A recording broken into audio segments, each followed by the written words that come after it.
Welcome, from Alpha to Omega.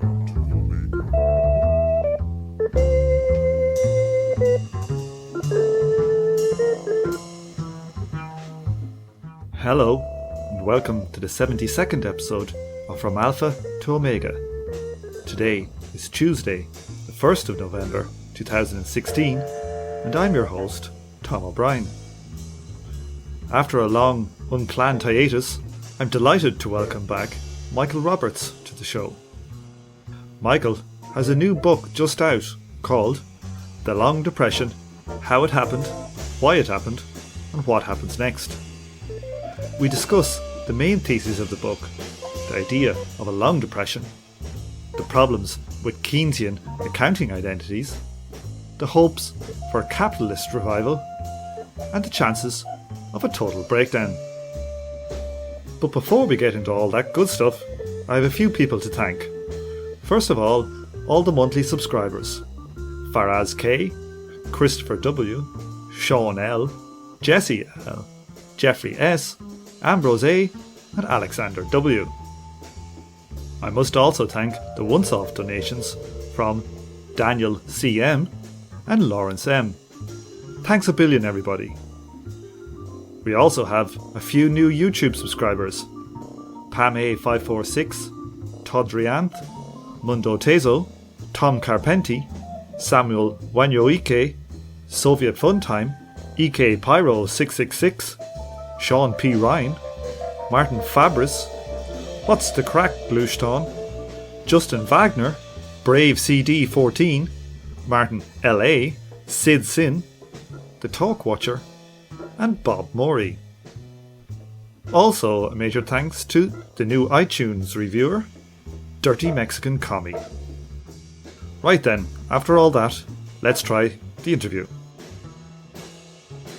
Michael, you've got a new book out called The Long Depression, How It Happened, Why It Happened, or What Next.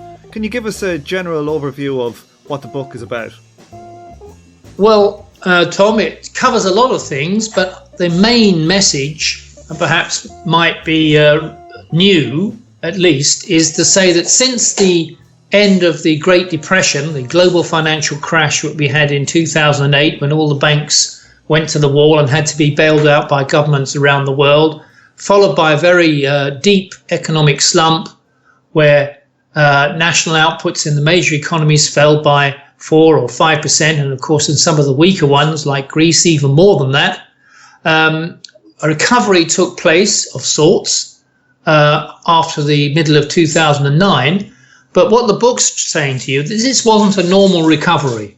We were in a completely different situation than the normal boom and slump that capitalism, in my view, exhibits and has exhibited over the period of its existence, and we can identify since, say, the 1945, several recessions in the US. But this was different. Instead of recovering back to the old rate of growth of, say, 3% a year for the major economies, and people coming back to full employment, or at least where they were before, and incomes being restored, what happened was that growth remained well below the previous level. Employment improved, but unemployment is still higher than it was before the crash, and average incomes in many economies remain well below. In fact, there was a figure by the McKinsey Institute which recently showed that since the average incomes of Americans in 2015, from what they got from work or from savings, were no higher or lower than they were in 2005. That's 80% of Americans are in that position, and 2/3 of people living in the top economies have found that their incomes are the same as they were 10 years ago from work or from savings. That's the state of affairs that's resulted since the end of the Great Recession. So this period of slower growth, poorer employment growth, weak income recovery, I've called a long depression, and tried to show the similarities, as I do in the earlier chapters of the book, between that and the Great Depression of the 1930s and an earlier depression, the first Great Depression of the late 19th century, which hit the United States and parts of Europe. This depression, of course, covers a much wider range across the world, and not just in a small number of capitalist countries in the late 19th century, or even the Great Depression of the 1930s, which did spread elsewhere. So the book is saying, here we are in another depression, like we had in the depression of the 1930s. So this idea of having, say, your wealth, sort of the normal person being, say, the same as it was 11 years ago, in real terms, that's kind of an unprecedented kind of thing for modern capitalism. Indeed it is. Normally we would see a gradual improvement in the real incomes of the average person over, say, 50 years. Of course, not in a straight line. Mainstream economics would say, look, doesn't that show that capitalism is successful? People's living standards have improved. They've got more things in their homes, and they have better services and all the rest of it. We're much better off than we were 100 years ago on average. Well, that may be true for a sizable proportion of ordinary people, but it's never been in a straight line. Over the lifetime of the average person or household, people have suffered severe drops in income, loss of jobs through slumps, and setbacks in the capitalist economy. And so capitalism does not move in a straight line. It moves in booms and slumps, ups and downs. And so for a sizable section of the minority of the population, things have never got better. In fact, if we look at America, we can see that the average income, medium income for American households has really not risen in real terms since the 1980s. And the share of income going to labour, that is those of people who work, compared to the total amount of output in the economy, has drastically fallen, and the share going to the owners of capital and profit has significantly risen. As we know, Tom, there's a lot of evidence, and we've heard about it all, about the huge inequality that has risen over the last 30 years, both in wealth and income in the major economies, and that's one of them. So we have these different schools of economic thought. How did they explain what happened in 2008 then? Well, as I try to argue in the book, first of all, what we find from the mainstream economists, the official agencies of government and the central banks and so on, is that, first of all, they never didn't expect the huge slump that took place in 2008-9 to come.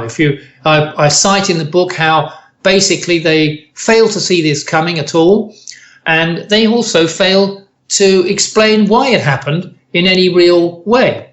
I cite the example of the Queen of England going to the London School of Economics after the collapse of the banks and the start of the slump in 2008-9, and she went to the head of the London School of Economics and said, "Can you tell me why this happened?" And they couldn't provide an answer and had to go back and think about it, came up with the best statement they could, but really they couldn't explain why the Great Recession had taken place. It was not expected amongst mainstream economics. Many economists in the mainstream thought that the dangers of depression or slumps had been solved, and that we could have harmonious growth in the major economies. Or we could manage the economy through judicious use of government spending and budgets and the operations of the central bank on the interest rate to do that. But all those policies did not succeed, and we had that huge collapse. The explanation provided by mainstream economists and others varied from it's a chance in a billion, so it was purely random, to greed of bankers, to instability in the financial system, to a lack of demand. All these things, in my view, it just described the slump. They don't explain why it happened. Why were the greed of bankers suddenly the factor which brought the economy down in the major areas of the world? Why was the lack of regulation of the financial industry suddenly bring that about in 2008-9? And why was it really just a random event, a chance in a billion, as some have argued? These are the explanations provided. And of course, because if you don't have an explanation of what happened, you don't really know what to do to fix it. And we've seen since 2009, for the last 7 years, various efforts made by governments, central banks, and so on to try and restore the world capitalist economy to where it was before. And so far they have failed. So One of the major explanations that we hear a lot of times from the left and Marxists left as well, the Keynesian and Marxist left, is that it was an underconsumption problem. So this is the idea that the workers didn't have enough money to essentially buy the goods that capitalism would produce and would cause a slump. Can you talk about what's kind of wrong with this idea? Well, I think it's also an idea not just from some Marxist and leftist economists, and it's probably the dominant idea amongst economic thinkers within the labour movement and the trade union movement globally. That's the line that's generally put. But also, it really comes from the ideas of Keynes and followers of Keynes, who believe that the crisis is caused by a lack of aggregate demand, a collapse in demand, in particular demand, as you say, from workers and households who find that they haven't got enough income to buy the goods that are being produced. I think that's more a description of a slump. I mean, if you think about it, if listeners think about it, what is a slump? It's a situation where people that are out of a job, they can't therefore buy so many goods, they're struggling. It's where big companies find they can't sell the goods, and so they start to go bust. And that's the situation. So on one side you can't sell, and the other side you can't buy. So it does appear to be a loss of demand. But which is the problem? How do we get into the position, a description of a collapse in demand? It's really a description of the slump. It doesn't really explain why it happened. And that's my main criticism of the underconsumption theory, lack of consumption, is that it doesn't explain anything. The second criticism is, if you look at the evidence, Tom, it's not true that there was a collapse in consumption which led to the slump. In every crisis or slump since the Second World War, in the United States at least, we can see that 1 year before that happened, consumption was bowling along at some pace, as it is in 2016 now.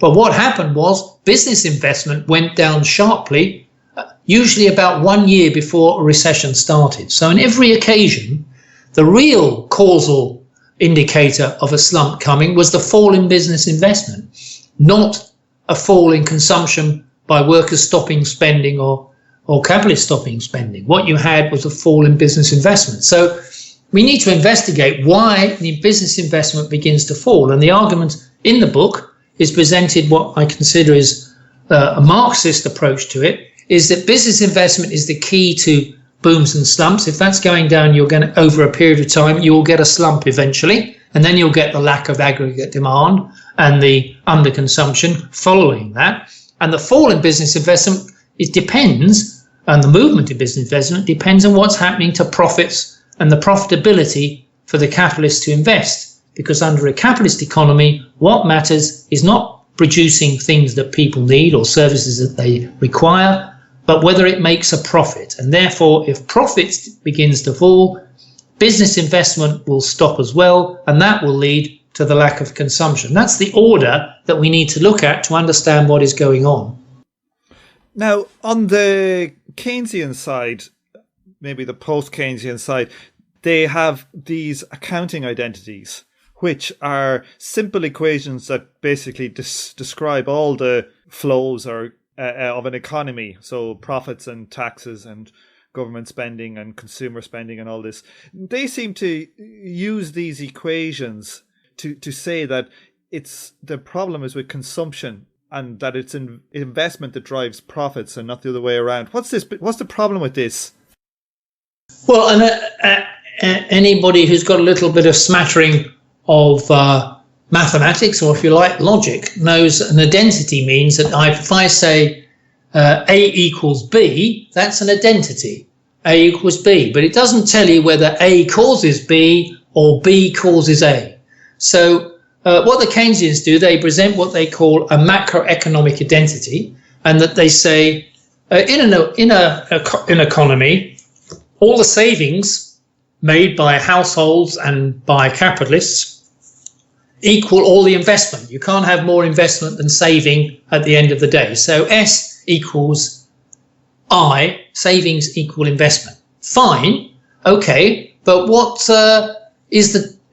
way is it? Is it that investment creates the savings? So if we say, for example, that savings are only made by capitalists. Workers spend all the money they get from their wages, so they don't have any savings in an economy. So all the savings, for simplicity's sake, come from profits. So are we saying that investment causes profits, or profits cause investment? The Keynesians, using their identity, actually conclude that profits come from investment. In other words, that the capitalists decide to invest, workers decide to spend, and therefore you get profit.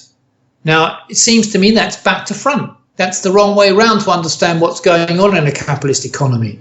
Capitalists don't invest for just to invest, to produce. They invest to make profit. So what decides their level of investment will be the level of profit. Therefore, how much they've managed to get to save from what they have sold after paying workers' wages, what Marx called the surplus over and above the wages that workers have got. So that's their savings, and that's what decides how much they will invest. If that goes down, they will invest less. So the Marxist way of looking at it is to say, well, what drives investment, to use the Keynesian identity, is savings or profits.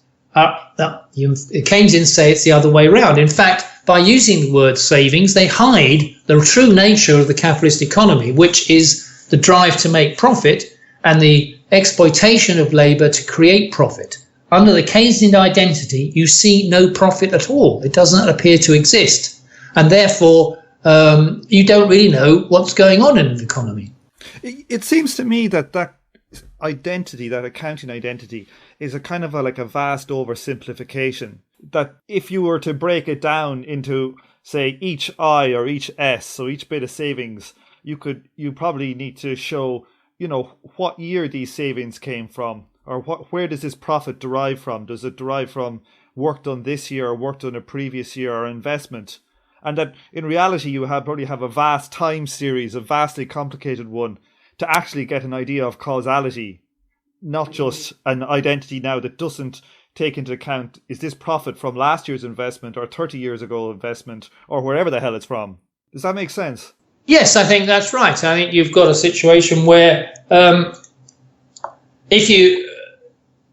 think listeners should try to grasp it in their own minds. It's not a difficult thing to grasp that investment depends upon the past profits made by capitalists when they put workers to work and employ machinery to produce things and services to sell. And so investment is driven by past profits. And perhaps not even just the very most immediate past profit from this year, but profits over a long scale. Yes, because investment builds up. So when you buy a big piece of machinery, the usefulness of that machine and its operation doesn't end in 1 year. Also, it may cost way more than you can possibly afford in 1 year. So you have to, if you're a company, you have to borrow money to pay for the whole thing, or to pay for it in partial bits, because that machine could last 25, 30 years or 10 years. And so the cost of that machinery has to be depreciated over several years. So that's built in to the initial investment cost you're making, what we call a capital stock. And so what you've got then is you're not just making profits on, say, if you buy a potato and convert it into chips. So the cost of potatoes plus the cost of the workers converting the potato into chips is your cost. You also need a frying machine and a place to fry and all the rest of it. So the result is that you have a lot more cost than just what your cost is for buying the potatoes. So the overall accumulated investment is what you have to measure against profit. And that rate of profit is what capitalists find starts to fall. If it starts to fall, then they're increasingly in a difficult position to continue to invest. So now we have this problem now, this kind of what you call the long depression. What role does debt play in this long depression? Well, it's, I think, the most other important factor that we've got apart from the question of profit. In the book, I argue there are two reasons for the Great Recession, two fundamental reasons, and for crises in capitalism, but particularly the Great Recession, and also two reasons why we remain in the Depression. First is that there was the rate of profit for the major economies, the capitalist sector of the major economies, began to fall prior to the Great Recession. And this has been a phenomenon which I outline in the book. It goes up and down, the rate of profit, but it's been secularly falling since the post-war period.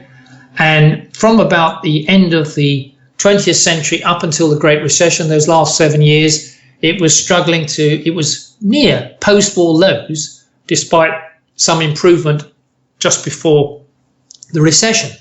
But the other reason why there was a little bit of improvement was a massive increase in borrowing and the raising of debt by corporates and households in order to keep the economy going. So we saw what we saw as a huge credit bubble, mainly expressed through the purchase of property, homes and so on, but also in other sectors. So we had a huge rise in debt, particularly corporate debt and banking debt.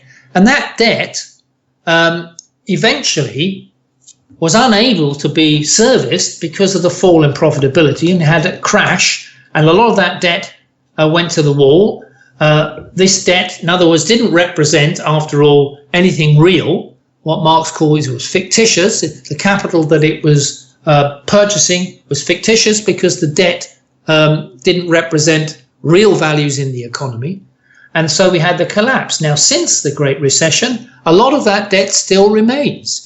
The IMF only last month published figures to show that the level of debt in the world economy now stood at 255% of world GDP, whereas just before the recession, it stood at half that. So despite the Great Recession, which should have cleared away a lot of this debt as being written off, and despite that, there has still been a massive increase in the debt. That includes debt the governments have had to run up to bail out banks, but also debt that companies have continued to make because interest rates are low. So they have been borrowing more, mainly not to invest, but to buy back their own shares and keep the value of the stock market high and give the appearance that everything is fine and dandy. So the result is that we have a situation now where we still have quite high debt, particularly in the corporate sector, and we still don't have a significant recovery in the profitability of capital. So those two factors are holding the world economy down and keeping it below the potential to grow even on a capitalist basis. What that tells me, unless capitalism can get its profitability up and get its debt down, we will continue with this long depression.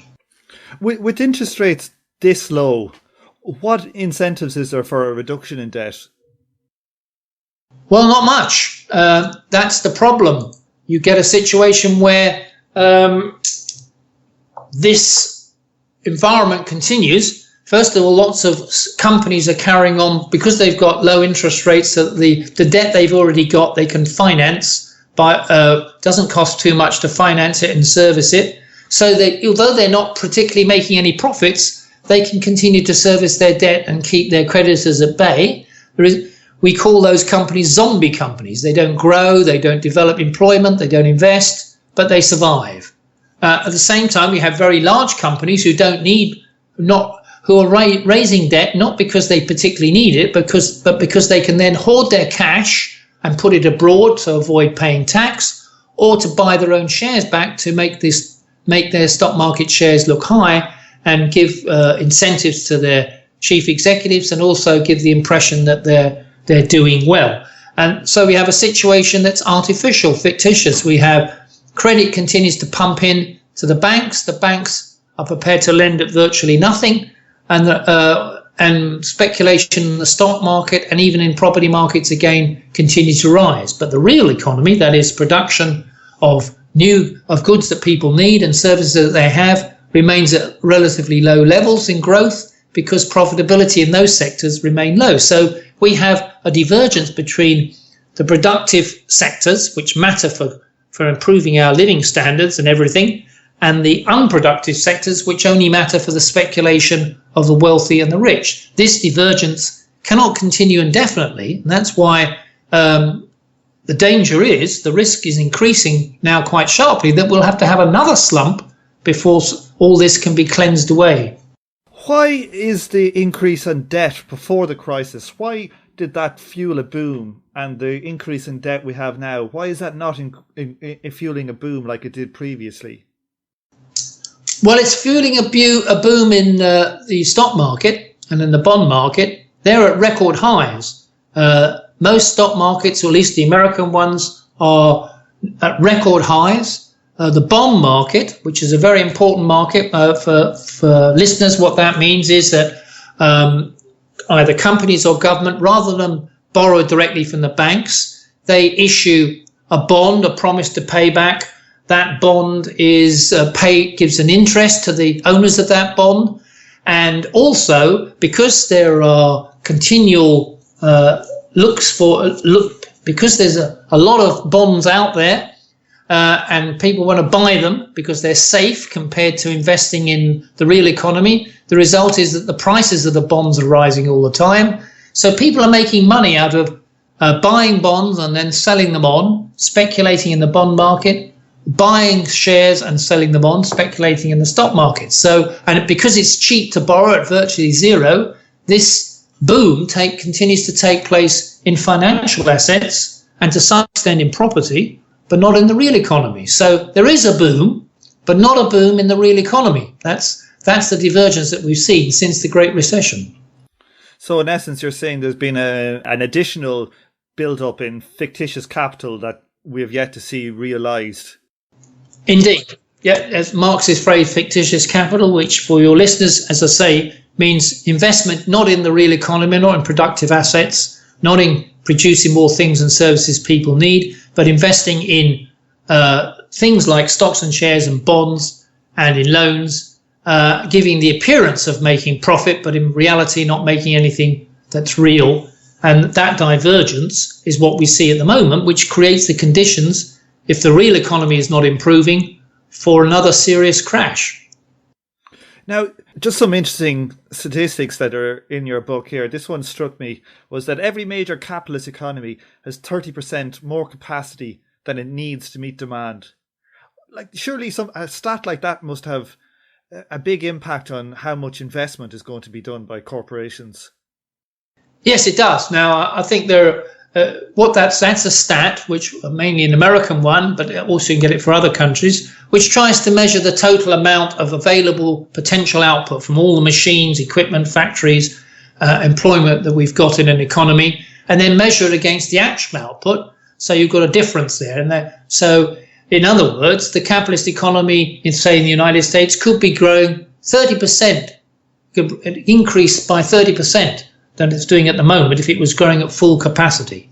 Of course, that's not strictly true, because perhaps some of the capacity that we're measuring here is no longer useful to anybody.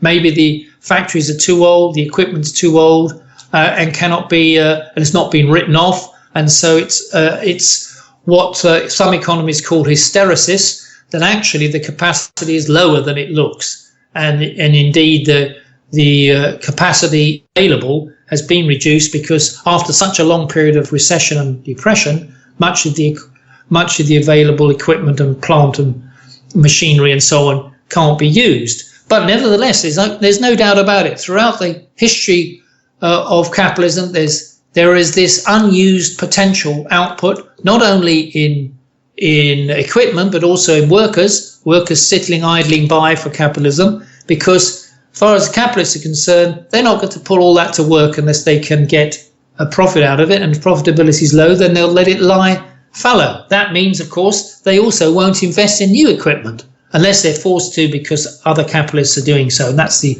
competitive pressure. But on the whole, it means lower investment because there's still a lot of capacity that could be used up there, as you say, and is still just left idle. So let's think about what could cause an increase in investment. Could it be that by the time a lot of this equipment basically becomes unusable, the capitalist class might be enforced to invest, and we might see just an uptick just from depreciation, essentially? Yes, some people are saying that. They're saying that if we accept that actually this spare capacity doesn't really exist, and if employment is really more or less close to full employment. The official rate of unemployment in the United States and the UK at the moment is about 5%.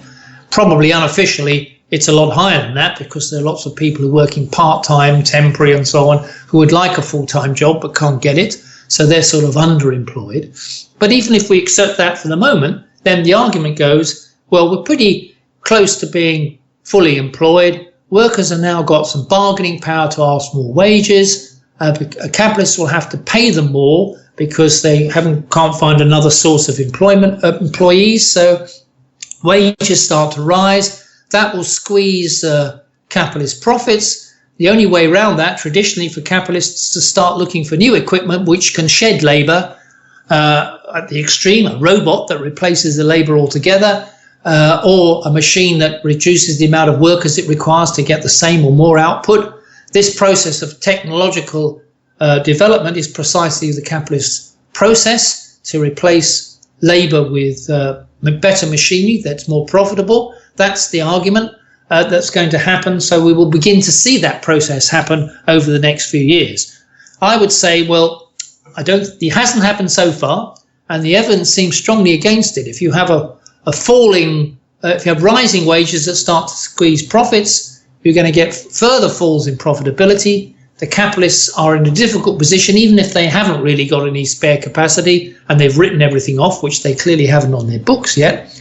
The more likely scenario is that we get a recession or a slump first to cleanse away this excess capital and create conditions to use the new technology that might be available down the road. So it's not going to happen with a nice harmonious process of more investment because wages drive capitalists to invest more, and rising wages drive capitalists to invest more, and therefore we get more investment, therefore we get more growth, everybody gets more wages. That's the harmonious model of capitalism. It certainly doesn't seem to have existed in the recent period, and I think the more likely scenario in the next 1 to 3 years is a major slump rather than that.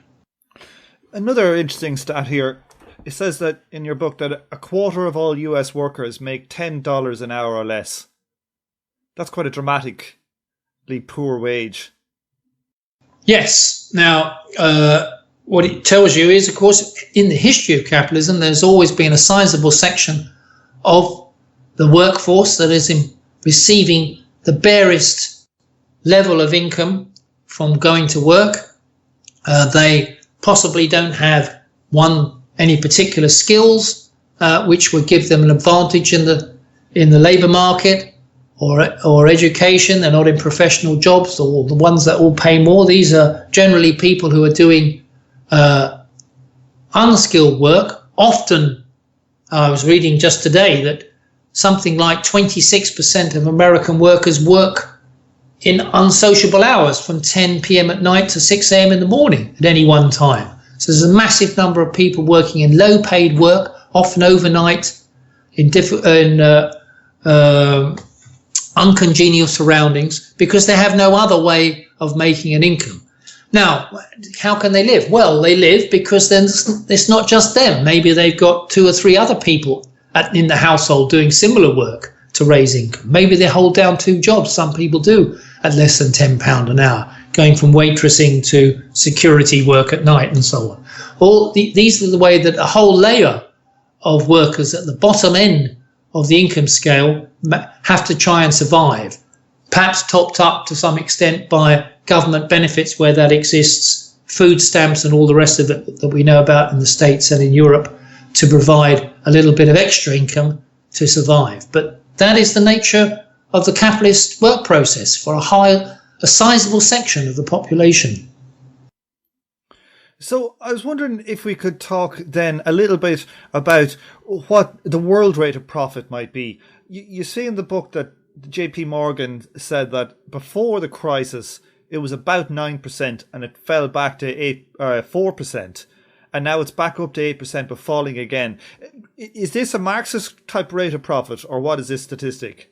Well, JP Morgan probably isn't. They've probably looked at there are several ways of trying to measure the rate of profit. I won't bore the listeners with all the technical details, but first of all, just to remind the listeners that the vast majority of mainstream economists are not interested in looking at the rate of profit, whether it's for the world or for any particular country, because they don't consider that relevant to what's going on in the economy. Marxist economics tells you that it is, because profit is relevant to investment. and the rate of profit, the profitability that capital can make, is a key indicator of the direction that capitalism and the health of the capitalist production and what direction it's going in. We can measure national rates of profit, at least in some of the major economies, reasonably well, even from a Marxist point of view. There are different ways of measuring it. JP Morgan probably measure it from corporate margins. So what they do is they say, this is the total amount of value created in an economy from sales of goods and services. This is the amount of wages that are paid. We can work out what the total amount of profit is, and we can divide that by the total amount of production, and we get, as it were, profit per unit of production. And that's our marginal estimate of the rate of profit in any one economy. And they've probably done that for several countries and come up with a figure which is an average of all that. So it's a marginal rate of profit, if you like. The Marxist way of looking at it is different. You would, first of all, add up what we were discussing before, all the value of all the assets that the capitalists have got in machinery, plant and equipment that they've built up over maybe quite a long time. And that's a cost that they continually have to take into account when they're making profit, plus the cost of employing a workforce. And then we see what sales that they've got, and we deduct from sales those two costs, and we get a profit, and that we measure against the total investment the capitalist has got. And we can do that for various national economies. As for a world rate of profit, the concept is this: that capitalism is a world system.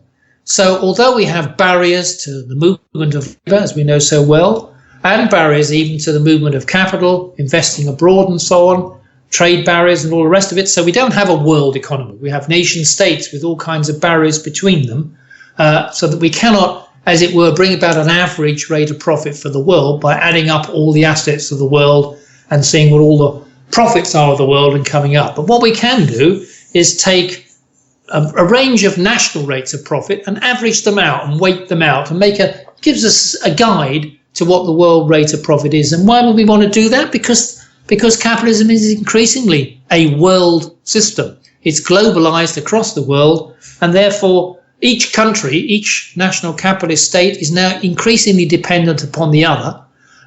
If the United States goes into slump, the rest of the world will. But increasingly, if other countries go into slump, they can bring the rest of the world down as well. So we have an integrated capitalist system. So we'd like to see what the world rate of profit is if we can measure it. So in the book, I attempt, among others, who've also attempted to do that, I give the data on where the world rate of profit is and which direction it's going. And it gives us an indication of where the world capitalist economy is going over the next 5, 10 or 15 years. So I remember seeing some research done by, I think, a guy that you use some of his work. Is it Esteban Maito?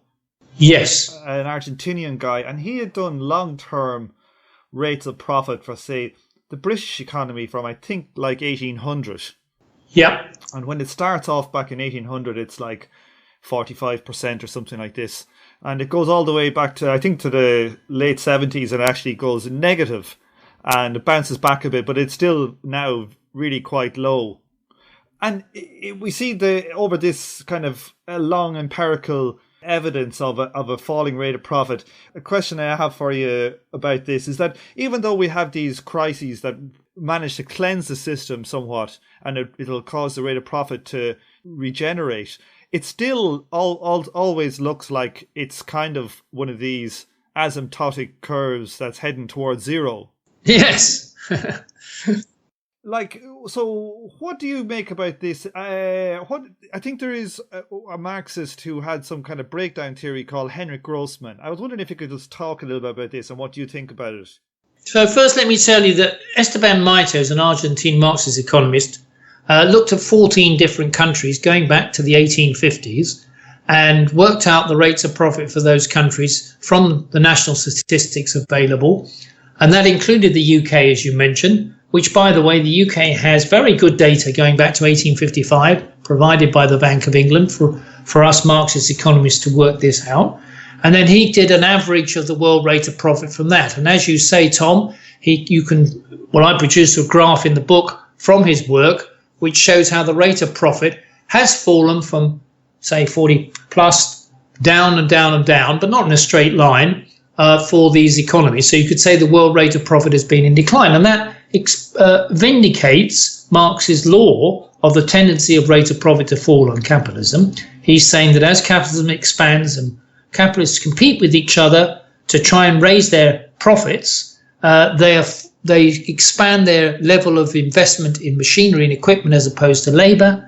And because labour is the only force that actually creates value and profit, that tends to lower the rate of profit over time compared to the cost that the capitalists have made. They don't intend that to happen, but that's what happens as they all compete with each other to raise profits. So Marx's law says that there's a tendency for the rate of profit to fall. It can be overcome. It can be overcome by crises, which you've just talked about, but also by exploiting the workforce harder, by finding new markets and new areas of the labour force around the world to exploit, and by introducing technology that's very cheap, keeps the cost of machinery down. All these factors and others, including what we talked about, fictitious capital, can help to keep the rate of profit up, but the tendency is always driving it down. And Maito's data shows that that's the case. It has been falling over the last 115 years, not in a straight line. Now you say, well, does that mean it's going to zero? Well, the answer to that is that, and Maito explains it in his paper, which if I've got the reference in the book, so if you're really into it, you can have a look. And he says, well, every time we have a slump or a recession, it shifts the rate of profit up again, and it changes the trajectory of the fall.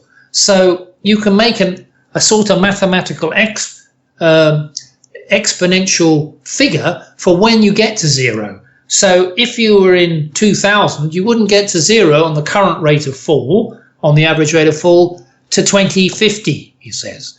Now in 2015, you wouldn't get there till 2075. But each time you go further down, you're getting closer and closer, but you never quite get there. It's like a disappearing horizon. Because, of course, the rate of profit can be shifted up for a period of time through the factors I've just described. So it will be a mathematical, it's only a mathematical projection when you talk about it going to zero. In reality, it would continually be shifted away from reaching that 0 point in time. And anyway, just think about it. You could have, to get to that point would require, before you get there, you'd have major crises amongst the capitalist economies. Just a little fall in the rate of profit and the mass of profits in an economy or a set of major economies can cause a major slump. And that is the situation that we're likely to see well before you got towards zero, if that was to happen. And now you mentioned Marxist economist of the 1920s, Henryk Grossman, a Polish economist, who tried to analyse Marx's law of the tendency of rate of profit to fall to show that it would inevitably lead to a fall in the rate of profit, and that the fall in the rate of profit would create conditions for crises. Now, some people say that, well, what Grossman was really saying was that capitalism is going to break down when the rate of profit gets to zero, and so he's got a rather weird breakdown theory that everything goes to zero and then capitalism collapses forever. Well, if you read Grossman's book, that's not really true. What he's saying is that the rate of profit has a tendency to fall and will fall. There are counteracting factors, and he spends several chapters discussing them. But as the rate of profit falls, eventually it will lead to a fall in the mass of profit. That's the total amount of profit in an economy. And when that happens, that's when you get a slump, and the capitalists are finding that they can no longer even get more profit by investing more, let alone keep the rate of profit up, and they don't want their own living standards to suffer, so they stop investing altogether, and and the situation of a slump appears. Now you can call that a breakdown, or you can call that a theory of crises under capitalism. I don't think Grossman was saying that capitalism just breaks down and that's the end of it, but it does show that, and Grossman does that very well, shows how the law works and how it impacts upon profitability and profits, and how you get these series of booms and slumps within a general decline in the profitability of capital over time. The highest profits and profitability are found in those economies where capitalism is still developing the productive forces, like in China or in the emerging economies, as they're called, and the lowest rates of profit are in the more mature economies like the United States and the UK. And Maito's work shows that's the case. The rate of profit falls as economies get more mature and capitalism goes in decade after decade into developing around the world. Did Grossman write his book before volume 2 and 3 were readily available to Marxists? He wrote the book. Those volume 2 and 3 were available, but most Marxists didn't read them. So Grossman had read them. If we look at the history of Marxist economics and how it was applied after the death of Marx in 1883 or the death of Engels in 1892 or 1805, you'll find that Marx's volume 1 of Capital, which next year celebrates its 150th year of publication, it's 150 years ago next year when he published it in 1867, was the only really available theoretical part of Marx's collected works. The rest was lying in bits of papers in his study. Engels then spent several years editing and finally managed to publish the volume 2 and volume 3, as they're called, of Capital. His subsequent works. In volume 3, for listeners want to know, is Marx's theory of the law of the tendency of the rate of profit to fall spelt out, although there are mentions of it in volume 1. He'd already written about it in the 1860s. It's just that it wasn't published until well into just before Engels died. So we have the volume 3 of Capital, which describes this profit argument, is available in the 1890s. But most Marxists and those active in the movement, all activists in the labour movement internationally, particularly in Europe, didn't really read that. It was still in German and wasn't really available on a wider scale. And so Grossman is one of the few. By then, Marxist economists and the leaders in the Marxist movement had developed theories like underconsumptionism, we talked before, as an explanation of crises. Grossman was one of the few economists who returned to this work and developed it clearly to explain what Marx's theory of crises was, not the theory of underconsumption or other theories that were bandied around at the time, but could be related much more directly to Marx's law on profitability. So this idea then we have empirically that we see the rate of profit falling and declining to a low ebb at the moment. For capitalism to ever, say, escape and get back to the heady days of capitalism, it will require an enormous crisis for that to happen.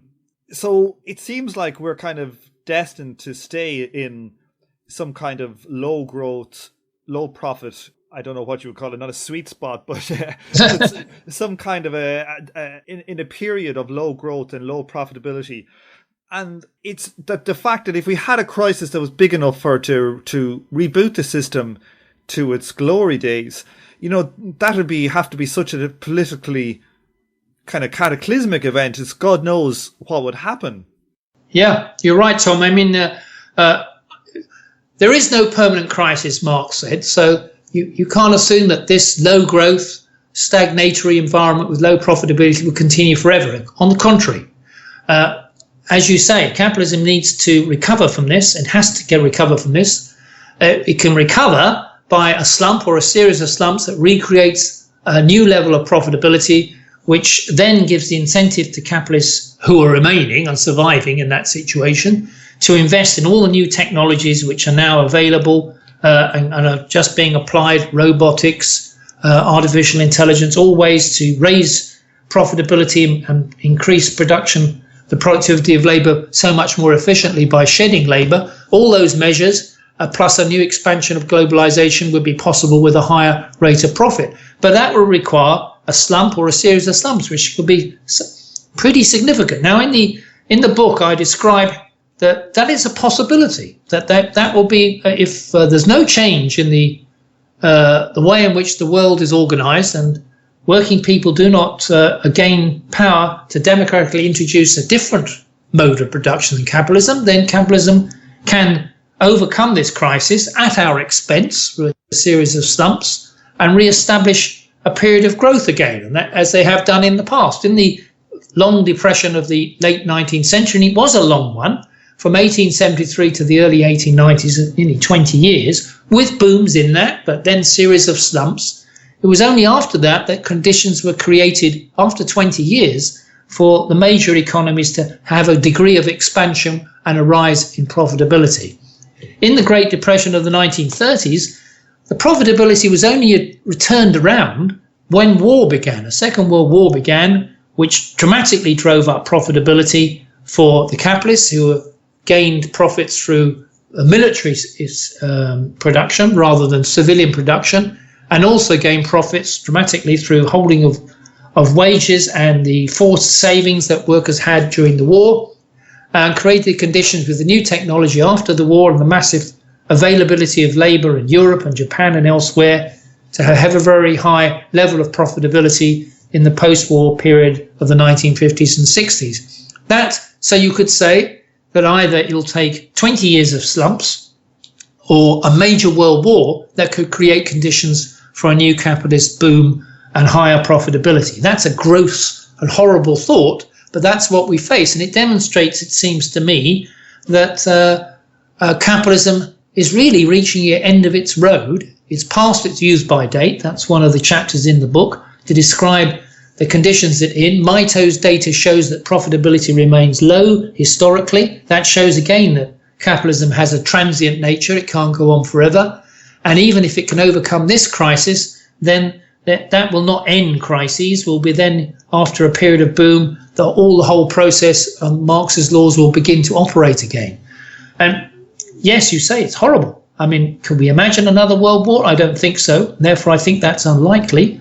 But can we imagine slumps and nothing done about them and capitalism recovering from them at our expense? Well, that's a possibility. Well, on that very depressing note, Michael, thanks very much for coming on the show today. And thank you for having me.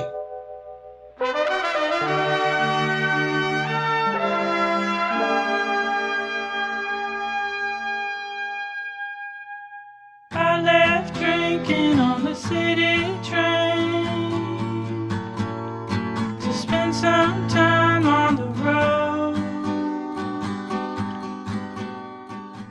On this episode, you heard the theme tune, The Order of the Pharaonic Jesters, by Sun Ra and his Arkestra, and you're now listening to Whitney with No Woman. Thanks for listening, and I hope you join me for the next episode of From Alpha to Omega. And remember, please like, subscribe, share, tweet, or leave a review. It really helps spread the word about the podcast.